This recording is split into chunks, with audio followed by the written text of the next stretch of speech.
Hello, this is the Cobra CS1024V, which is a cordless battery-powered chainsaw. So I'm going to take it out of the box, show you how to put it together and how you can use it around the garden.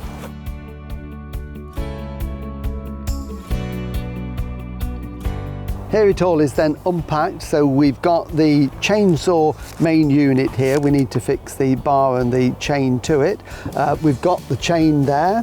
We've got the cut-in bar, and then because of course this is battery powered, we've got the 24-volt lithium-ion battery there and the charger with it. So the first thing you should really do is to get that on charge. It will come partially charged, but it's recommended it's fully charged before you use it. Charging is very simple. We've got the battery and the charger, which is plugged into a 13 amp socket, and we just simply slide the charger onto the battery and it clicks into place like that, and it will then charge. When it's fully charged, the light on the charger will turn green, and then we just simply release the lever there, slide it off like that. And of course we can always check the charge in the battery by pushing the green button there, and when you've got 3 lights we are fully charged. So assembly is very quick. We've also got instructions, of course, so do read the instructions, keep them safe, because that will tell you everything you need to know about it. So to put it together is very simple. We're going to take this cover off, and this is also the chain tensioner to make sure we get the correct tension. So I'm just going to undo that, and that will then take off like that. And we can see here, if I hold it like that, what we've got to do is put the bar on there, and then we've also got to put the chain on. So this is the bar. This is going to go on like this when it's finished, and then this cover will go back on to hold it in place. There is a correct way to put the chain onto the bar, which I'll show you, but for that I need to put on a pair of gloves. It is recommended that you wear gloves when handling the chain because it's sharp, and these are the cutting teeth along the chain here. And the reason that we need to get it the right way is because the cutting edge is only on one end, and it's the end that's got the bevel there, the little curve in there. That's where it's really sharp, and when the chainsaw is cutting, the blade goes round in that direction and it cuts on this return stroke when it goes back into the sprocket. So we've got to have it facing that way. Now of course it will show you exactly how to do that in the manual, so if in doubt check it. So I find the easiest way to do it is to pick up the chain and to slide it over the bar. There's a groove all the way round the bar and a little sprocket at this end that will hold onto the chain. So it's just a case of sliding that in, and it just needs a little bit of manipulation to get that into place like that. And we can see that's gone now into the groove. Okay, and then we can just hold that into place, and then we're going to fit that onto the chain saw.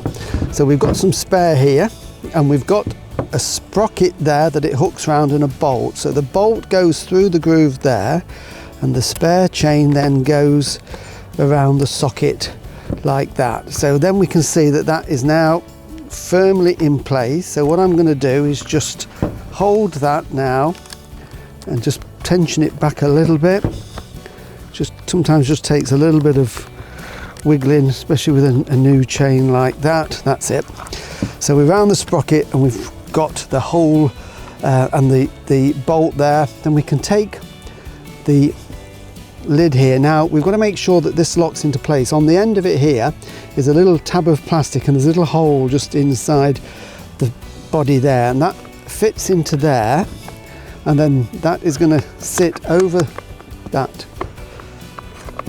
bolt, and then it will tighten down using the red center there like that. So there we can see we've got that now in place like that.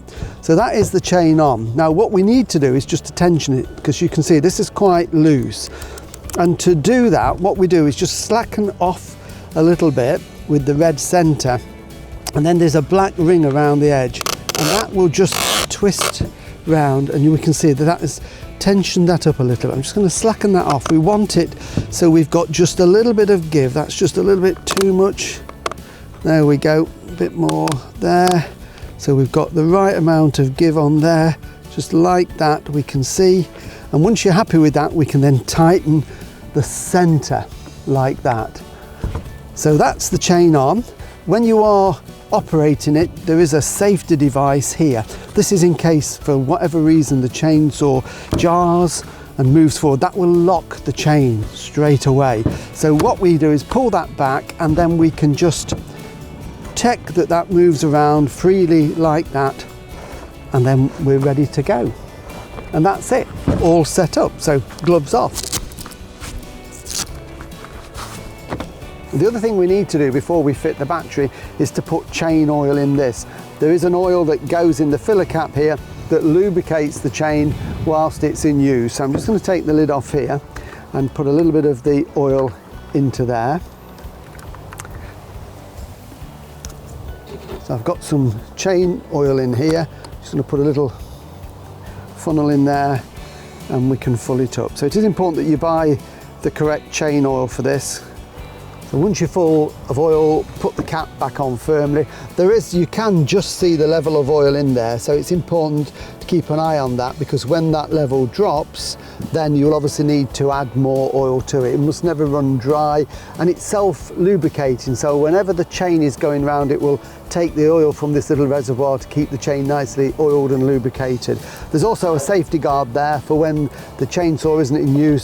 That is just to protect the chain and stop you cutting yourself on it. As I said, you might want to wear gloves when you're handling the chain, and other safety equipment recommendations are in the manual, so please do read that. So the only other thing to do now is to fit the battery. So once your battery is charged up, this is a 24-volt battery that fits on lots of Cobra tools. It simply slides in and locks into position, and to take it out, we just release the lever there and out it slides. And of course you can test at any point what the battery charge is by pushing the little green indicator button, and we can see that's fully charged because it's got 3 batteries. So to start this when you're out there, very simple, take off the guard, and there is an on-off switch just here.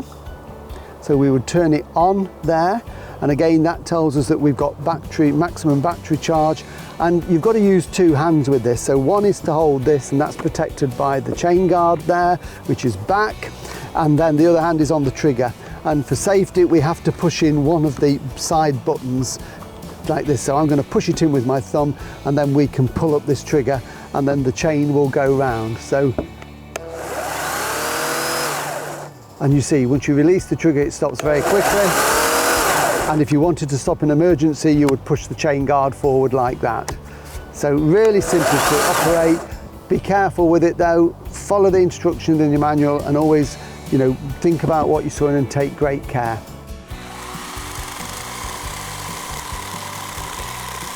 Remember to register your Cobra online at www.cobragarden.co.uk. Always have your Cobra serviced regularly. Check the website for your nearest dealer.